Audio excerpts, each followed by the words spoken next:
नुकताच मातृदिन झाला आणि हा व्हिडिओ आई फक्त तुझ्यासाठी.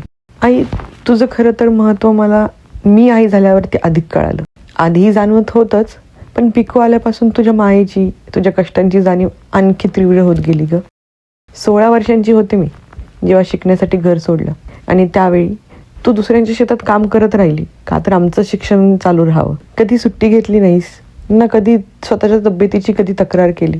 तुझं शिक्षणाचं स्वप्न तू आमच्याकडून पूर्ण करून घेतलं. मी शिकायला पुण्याला गेले, त्यानंतर जॉब, मग लग्न झालं आणि आता कॅनडाला आले. या सगळ्या प्रवासात ना मला तुझ्यासोबत निवांत वेळ घालवताच आला नाही. आणि आता जेव्हा माझ्या बाळंतपणासाठी तू एकटीच कॅनडाला आलीस तेव्हा समजलं आई काय असते. माझं सिझेरियन झालं तेव्हा तू माझी जी काळजी घेतलीस ती कुणीच घेऊ शकत नव्हतं.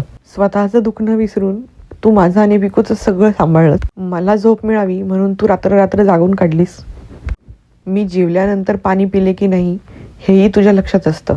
मला त्रास होतोय हे तुला न सांगता कळतं. कसं जमतं ग सगळं तुला असं विचारल्यावरती माझं कर्तव्य आहे असं म्हणतेस. आई, मी तुझे हे उपकार कधीच फेडू शकणार नाही. आज मी जे काही आहे ते फक्त आणि फक्त तुझ्यामुळेच. तुझ्याकडून आता काहीच नको ग, फक्त अशीच कायम माझ्यासोबत राहा.